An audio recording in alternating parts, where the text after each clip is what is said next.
Hello and thanks for joining us on this week's edition of Tech Total Access. I'm your host, Grayson Wimbish. Here with me to recap the past week in Hokie sports are our analysts Ian Andrews and Izzy Post.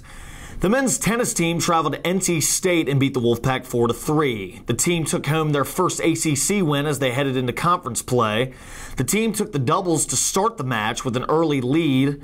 In the singles, Mitch Harper, Jason Cross, and Freddie Mesmer all won their singles matches to take the win. The team then hosted number 4 North Carolina and fell 4-3. The Hokies fell behind, losing the doubles point, and had a strong showing in the singles, but it wasn't enough to defeat the top-ranked Tar Heels. So guys, what did you think of the men's tennis team in conference opening? Well, I think they've actually, despite the loss to UNC, they're playing relatively well in their last 3 matches. They beat NC State. UNC's ranked number 4 in the country, and they beat them in singles. They only lost a match because of doubles, but the way I see it is they're playing their best ball throughout the season right now, but they're getting into ACC play. 4 of the top 17 teams in the nation are all in the ACC, so they have to put it together in both singles and doubles. Absolutely, and you know, we talked about finding that young leadership. I'm really seeing that young leadership in Freddie Mesmer and in Mitch Harper. They both have 7 wins on the season. They're the leaders of this team. Freddie Mesmer is actually undefeated right now, so I really want to see where he goes to lead this team forward. The women's tennis team hosted Wake Forest and fell 4-3. The girls won their first doubles point for the first time in a month, but only 2 singles points weren't enough to seal the win. So guys, what did you think of their performance? Their performance has been pretty lackluster. They started off the season 7-2, and once they got into conference play, they haven't won a game. They've lost 4 in a row. And the team's young, they're kind of inexperienced, but you can't keep dropping conference games like this. It's really coming down to the doubles, and then the singles are following. They can't seem to win that doubles point, and their singles game just isn't enough to make up for losing that 1 extra point that they need to move forward. So we really need to see how they adjust going forward into this conference play, because if they can't step it up, then we don't really have a future going on here. Yeah, and they have 2 big matches coming up. They have number 4 UNC and number 17 Duke. So if everything continues to go downhill, it's not going to get easier with these 2 games coming up. Time to step their game up for sure. The baseball team hosted Canisius and won the series in the 2nd game pitcher. Connor Coward had 4 scoreless innings, leading to blank the Golden Griffins 11-0. The team then hosted the number 1 Florida State Seminoles and took the series 2-1. The Hokie statement win came in the last game in the series when the team shut out the Noles 17-0. The boys scored 10 runs in the 6th inning alone. So y'all, we just beat the number 1 team in the country in baseball. What did y'all think about that? I think it was really unexpected for me. You know, last season wasn't that great for the baseball team, and so moving forward, Coach was on the hot seat this year, and they seem to be doing pretty well for what I anticipated. I didn't expect a 17-0 win over the Seminoles, let alone the number 1 team in the nation.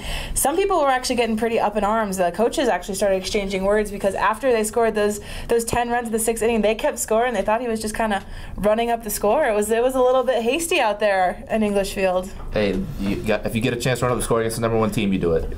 I agree. This team is like the ultimate Dr. Jekyll and Mr. Hyde. 1 game they'll play great, next game you don't. It's like, where's this great team gone? You know, that you beat number 1 Florida State 17-0, you beat them 13-12. You've proven that you can beat them in a good game, but at the same time, your pitching, which was your main problem last year, it's still a problem. You won 13-12, you still gave up 12 runs. You're giving up double-digit runs in many games this year. Granted, the hitting has been outstanding. They're getting double-digit runs in many games, but is that sustainable? I don't think it is in the long term in baseball. I don't either. And you mentioned the pitching. Another thing we need to be on the lookout for is Sam Fergali. He's out for the season. He's been our main pitcher. Granted, you said, our pitching has been a problem, but with our number 1 guy out, we have to see, who steps up. Coming up after the break, we will talk about the softball team and the lacrosse team seasons thus far. Stay tuned. It's a beautiful day out here. Sunny today with light breezes, giving way to clouds in the afternoon. We could see some light precipitation to moderate precipitation later on, followed by powerful storm-like conditions. 90 miles per hour winds are expected. Authorities are asking everyone, stay indoors. Come on, that's it. Let's go.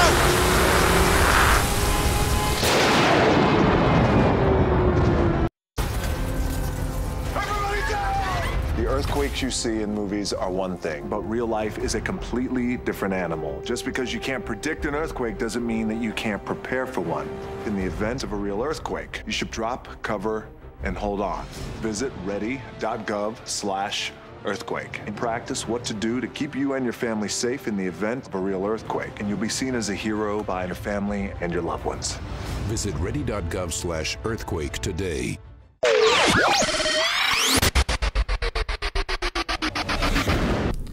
Welcome back to Tech Total Access. The softball team hosted a 3-game series against UNC. Reporter Sydney Dittmar was at Game 2. I'm here at Tech Softball Park, where the Virginia Tech Hokies softball team just lost to University of North Carolina 4-3. On Saturday, March 18th, the Virginia Tech softball team faced a challenging opponent, University of North Carolina. The Tar Heels started out with the lead, getting a run in the second inning, but the Hokies made a comeback, getting 3 runs in the 6th inning, and the Tar Heels only making 1 run. 2 home runs occurred during this game, from Jessie Mayer, her first home run of the season, and from Vanessa Gonzalez, putting the Hokies in a 3-2 lead. The game was postponed for about an hour due to inclement weather, but it started back up again as soon as the rain stopped. Unfortunately, in the 7th and 8th innings, the Tar Heels gained 2 more runs and beat the Hokies 4-3. The Hokies' next game against UNC will be on March 19th, and their next game afterwards is against East Tennessee State on March 24th. From VTTV, I'm Sydney Dittmar. The team also had a huge Game 3, defeating the Heels 13-4 in 5 innings during Game 3, but ultimately losing the series 1-2. So how do you guys think the team's slow weekend? It's the same as baseball. I mean, they're kind of on and off, and it's pitching. That's the problem. Pitching and inconsistency. The other thing is that they can't really seem to get the run. There's a lot of strikeouts when they're trying to go steal the bases. They need to be able to get consistent, make those judgments, and then move forward from there. My main issue with this team is they are 1-5 at home. Your only win just came off the last game of this triple header. It was a slow weekend. They played better as the weekend went on. They lost big in the first game, lost by just a little bit in the second game, then they won the third game. But you've fallen below 500 in ACC. You're 3-6. You're 1-5 at home. You have to play better at home and against conference teams. ACC is one of the best conferences in a lot of sports, and we say that time in and time out. But you cannot lose at home, and you cannot lose conference games. It's just unacceptable with how strong the ACC is, especially on softball. So we need to shape up this pitching, and we need to shape up this decision making, and see where we go from there. Absolutely. The lacrosse team hosted William and Mary. Reporter Mel Christ has more on the story. I'm Mel Chris, and I'm here at Thompson Field where Virginia Tech women's lacrosse is about to take on William and Mary.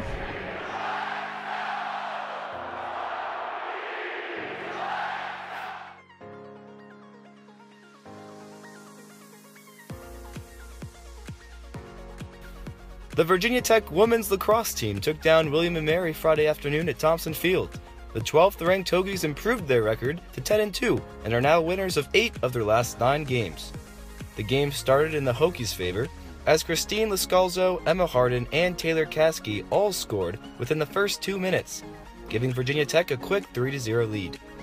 However, the Hokies' lead and the sunshine slowly started to disappear, as William and Mary battled back and scored a goal with 20 seconds left before the end of the first half. So with the Hokies up 9-6 at halftime, the rain started to come down, and after both teams traded goals early in the second half, a thunderstorm kicked players off the field and led to an 80-minute delay. Officials then made the decision to play the final 21 minutes of the game inside the indoor practice facility.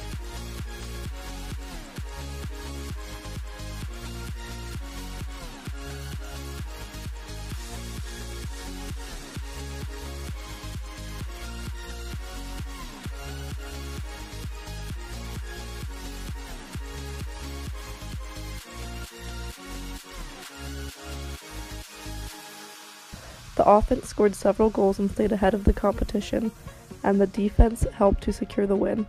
The Hokies coach said of the game, William and Mary was an extremely well-coached team. A big part of our game plan was to never stop because we knew the run was coming. 5 Hokies also scored 3 or more goals, making the final score 17-12. The team's record improved to 6-2 at home, and this is the first time Tech has won 10 games in a season since 2011. I'm here at Thompson Field where the Virginia Tech women's lacrosse team just beat William and Mary. For VTTV, I'm Mel Christ. So what do you guys think of the women's strong season? They're balling. You know, they beat number 9 Duke. They're ranked number 12 for the first time since 2011. Tech has double-digit wins, and we're only 12 games in the season. They're 10-2 right now. I don't think there's anything negative you can really say about them. They have 2 losses. One came to a ranked team in Elon, and it was an overtime loss. I mean, you got to pay that man, Whit Babcock. I mean, he's nominated to be one of the best 80s in the country. He's made 3-4 hires now, and he's literally knocked it out of the park every time. John Sung has brought this team from nothing into something. Now here's where the challenge is we're on a high. We've been doing really well. How do we handle the rest of the season? We need to move forward from here. We're going to go into stronger conference play. I mean, we did beat Duke. We did have these big wins, but, you know, we're dropping some games or getting some close games that we really shouldn't have at this point in the season. So I really want to see how they handle the success moving forward. Like many other sports, they have 6 games remaining or so. 4 conference games, and they're all ranked. You have UNC, who's number 2, Syracuse, Notre Dame, and UVA. They're all ranked. So those are tough wins, or tough games, I should say. But if you're able to win them and pull it out, they're already ranked number 12. So you're looking maybe top 5 if they can pull out all those wins. The women's basketball team earned a WNIT postseason berth and hosted Ryder. Reporter Marcos Granda has more on the story. Hey guys, I'm here at Castle Coliseum on St. Patrick's Day, where the Hokies just beat Ryder by 76-62 on this first round of the WNIT tournament.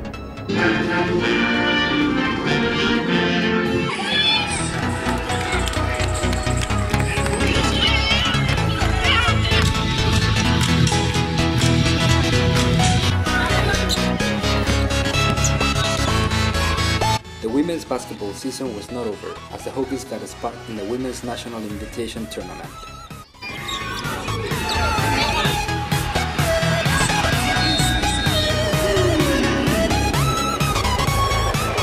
On this Thursday night, Virginia Tech faced Ryder and obtained a good victory in front of their home crowd to advance to the next round of the WNIT.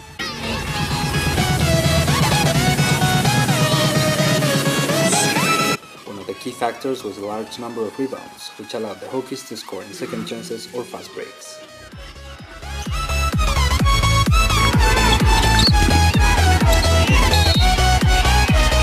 A nice ball movement combined with an offensive mentality created the spaces for the players to score inside and outside the three-point line.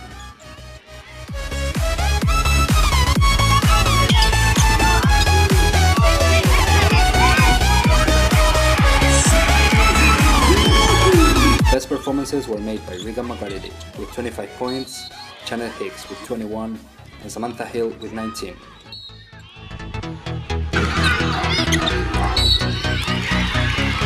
Overall, players and fans had a great time and enjoyed this victory by the Hokies on St. Patrick's Day.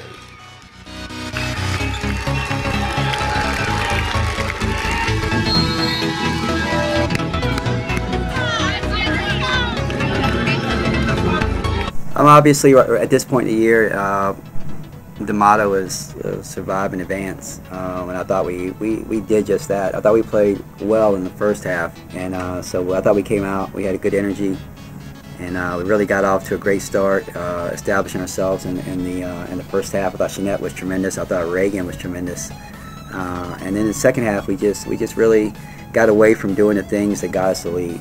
Our defense was lackadaisical, and but we have to be much better if we want to continue on this run. Because obviously, every stage that you get to the next step, you're going to be playing better and better teams. So we have to play much better, particularly in the second half. But it's good to get out on the court, play, win a game, and then hopefully we'll be ready for Sunday. Reporting for VTTV, I'm Marcos Granda for Virginia Tech Total Access. The women then hosted Navy in the second round of WNIT and defeated them 75-64. The women had a strong first half, but a late push by the Lady Mids in the third gave the Hokies a scare. A 9-2 run in the fourth ultimately led the women to advance to the third round of the WNIT. So, guys, what did you think of this surprise berth? Really weren't expecting this given the back half of the Lady Hokie season. Yeah, but you got to look at the front half. That's true. We went undefeated for 17 games. That's a really, really long time. Granted, we nosedived in conference play, but that's going to come. I think Kenny Brooks needs to get his own weapons into the school right now. We're not working with the best people right now. So moving forward, we have a lot to look forward to, but we've got that marquee win against Tennessee. We've got that undefeated run at the beginning of the season. So I think that ultimately led to that berth, and I think they're handling it well. They're handling it like they handled the beginning of the season. It's been some scares here and there, but I think we can make it a couple more games. Yeah. As much as I've rode the women's basketball team this season for their lackluster performance in conference play, I'm not surprised at how well they're doing. Like Izzy said, they went 17-0 early in the season. That was against non-conference teams. Who are they playing now? Non-conference teams. So right. That seems to be where they're able to win games right now in the non-conference schedule. Like in the future, you're going to have to win conference games. But just for right now, the first year under Kenny Brooks, it's good to see that you're in the NIT and you're winning games there. And based off his postseason experience at JMU, they might be able to make a run to win the whole NIT. Absolutely. We're playing Penn State on Thursday as we're filming this. And that's going to be the big test. I mean, granted, Penn State hasn't had the best season like us, but they're a Power 5 school and they're a big school. So that's going to be the ultimate test moving forward in this postseason tournament. And it's at Penn State, I believe. That is another huge factor in that game. If you can beat Tennessee, you can beat Penn State. I wish them nothing but the best. We'll see what happens. Coming up after the break, we will talk the Hokies' March Madness berth and spring football. Stay tuned. Hey, did you know 2.4 million loving cats and dogs in shelters and rescues need our help to find a home? Let's go to theshelterpetproject.org and meet a few who are in a shelter near you. Harlow, she's one great listener who loves to hear all your stories. My kind of cat. Cerulo is a sweet, goofy boy who's eager to please. Sounds just like another dog I know. So go to theshelterpetproject.org, search your local shelters and rescues, and go for a cuddle with your next best friend. Adopt. They said a bottle was just a bottle.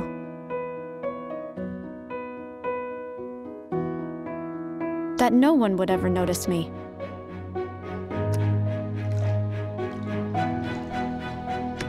But I knew I could be more. That one day, I would make people smile.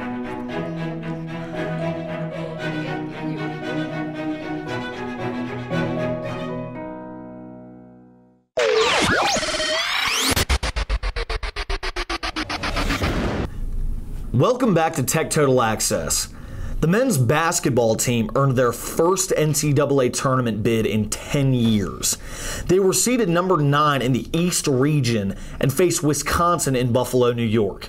The team fell 74-84 in the first round. Zach Leday had a career final game with 23 points, but rebounding continued to be the Hokies' weakness. The game was close, and the only double-digit lead came in the final seconds of the game. The team ultimately finished their season 22-11, their best record in recent history. So, y'all, what did you think of this amazing run this season? Basketball's taken over. What can I say? Yes, sir. The Castle Coliseum has become one of the toughest places, I think, not just in the ACC to play, but in the country. They had one of the best home records. And this season, they've taken a giant step up from last year. They were ranked as high as 21. And in ACC play, ACC is the toughest conference in college basketball. They went 10-8. 2 games above 500, which is huge. Not just for the program, but you're looking at recruits coming in. ACC dominates recruiting for college basketball. If you can prove that you're above 500 in the conference play, that's going to be like a big deal for incoming recruits. Also, look at the obstacles this team overcame. I mean, you only had a 7-man rotation, and you had no big guys. You lose Johnny Hamilton halfway through the season. You don't have Kerry Blackshear throughout the season. You lose Chris Clark, ultimately the spark plug of this team, and about 2/3 of the way through the season. That's the equivalent of like 40 players on a football team gone, and you still make it this far. And this is only in 3 years too. Buzz, granted, if he's got another 2 or 3 years here, depending on how long he decides to stay, this team could get very, very scary. Well, we already have one 5-star recruit coming in next year, Nikhil Alexander-Walker. Very, very excited to see what he does. Things are only going up for basketball. Absolutely. The Hokies have nothing to be upset about, even though they may have lost some points on their bracket. I know I had them going to the second round, but who would have thought Wisconsin would even take out Villanova? Yep. So the Hokies have nothing to be ashamed of and a lot to look forward to moving forward in basketball. And who knows, maybe we could be a dual power sports school. Yeah, but there are a few question marks for next year. You lose Leday and Seth Allen, your two most dynamic scorers. If Seth Allen doesn't have late game heroics, they might be looking at 3, 4, maybe more losses. And Chris Clark's health is going to be a question mark at the start of next year. And if Kerry Blackshear is even healthy enough to play, as of right now, it seems that he will be, but you can never tell. You gotta get off the glass too. You've gotta seal that ball off the glass. And the Wisconsin game alone, the team leader was Ty Outlaw with 7 rebounds. You've got to get off the glass. That's where the Hokies' biggest weakness is. That's what they have to look on improving going into next season. You got to bring in some big men. Hopefully down the line, Buzz is able to recruit some size, because in the ACC, matching up against teams like Duke and Carolina and Syracuse and Louisville, all those guys have 7-footers, 6'10", 7-footers. Our tallest player, right around there, but we only have 1. The difference in the ACC is other teams have 5. We have 1, and he doesn't even get that much minutes, if any at all. So. We had 2 of them, and one of them was gone halfway through the season. So a lot of improvements to move on, but nothing to be ashamed of. Not at all. Moving forward. Not at all. VT football alumni and NFL hopefuls showed what they had to scouts. Izzy Post was there. Take a look. Members of the Virginia Tech football team participated in their annual Pro Day. NFL hopefuls worked to show their skills and improve on their combine performances. The graduated Hokie class was joined by early declarees such as Isaiah Ford and quarterback Gerard Evans, as well as notable alumni such as Trey Edmonds and Corey Moore, hoped to turn heads as they moved one step closer to draft day. Many of these hopefuls have since left Virginia Tech to train full-time around the country in order to show the scouts they are in the proper shape to perform at the highest level. Isaiah Ford talked about how his training had an impact on his body. I checked in to the facility at 183, and after the season I always get really light, so and I was 3.5% body fat, so working out, I got the heaviest I got up to was about 198. Wow. And I stayed at 3.5% body fat, so it was all muscle. For others still taking classes online, the higher intensity training takes more of a toll as time still needs to be split between school and football. Kenny Canham talks about how he's been balancing this time. I mean, it's kind of different. You got to treat yourself like a pro, treat your body like a professional. So I've been taking great pride in, eating well and getting a good workout in every day I go in. So. The Hokies will now continue to train until they hopefully get a call on draft day later in April. Spring football started this week. The Hokies look to improve upon their stellar season last year as the Fuente era continues to unfold. Coaches and players met with the media twice this week, as well as holding an open practice. Take a look. It's an exciting time. I've said this before. My favorite time of the year. I love spring practice because it's all about teaching and development. There's no game for us to worry about. It's all about good versus good and player development. So. Looking forward to another spring. Obviously, this is year 31 for me. It's pretty exciting. I'm really jacked about that. And but at the same time, we've got some holes to fill for this year's group. Obviously, we lost 4. Starters that were extremely productive for us, in Ken and Woody and Chuck and Nigel. And then right now we have, as you guys have seen the injury report, we have 4 potential starters out this spring with Mook, Greg Stroman, and our 2 ends, Vinny Mahota and Trayvon Hill. So, with that being said, the cupboard's not bare, but at the same time, that makes us a little thin for the spring. It was my turn to step up, and so I've definitely taken strides trying to fill that role and trying to be that leader that those guys can look up to. There's going to be some young guys And it's wide open, and they know that. You know, they're excited, and should be a fun spring to see those guys compete for those jobs. Some big changes are coming to the team with many position switches. So what are you guys expecting to see this spring? We already know a few things about the position switches, but what are y'all thinking? The biggest thing for me, and you know, people like to give me a little bit of flack about this, but the offensive line is the most important position in football. I will take that to my grave, and that's because you cannot make a play unless you have those guys blocking a specific scheme or blocking that quarterback. And we lost the entire right half of our line with Augie Conte and John McLaughlin graduating. So we need to figure out who's going to be a solid fill for those spaces. I know we're talking they were talking about Tyrell Smith and Braxton Pfaff because Parker Osterloh is out for the spring with a foot injury. So to me, that's going to be the biggest thing because you cannot make a play without that line. You know, there's no quarterback move, there's no wide receiver, there's no running back until we get that line settled. Yeah, that touches in what I was going to say. I was going to speak on the offensive line. I wasn't going to say that's the whole thing. But I'm going to just say the offense as a whole. You lose Isaiah Ford. You lose Gerard Evans, your quarterback. You lose God's gift himself. Yes. And your offensive line's gone. So the thing that kind of makes me curious is you see a lot of these spread offenses, the pieces are just in and out. You know, the players graduate or they leave, transfer, and they bring the next one in, and it seems like they don't even miss a beat. So I'm curious to see if Justin Fuente will be able to do the same thing. You know, Josh Jackson's looking like as of right now, I'd say he probably has like a leg up in the race.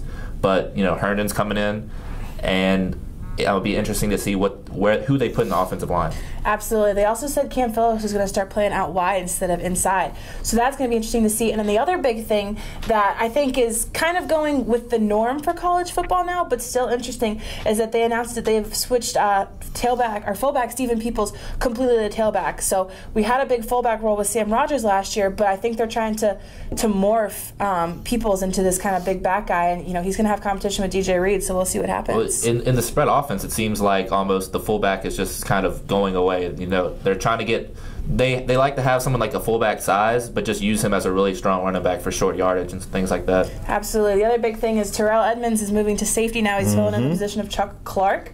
That's going to be a big one. I mean, he's had 3 position switches in 3 years. That's another big one. Jimmy Taylor, Darius Fullwood moving to defensive tackle. They kind of got a Woody Barron vibe going on there. They're smaller guys. They're sturdy, but you know, previously playing DN, so we'll see how they can break through that line and go to that quarterback.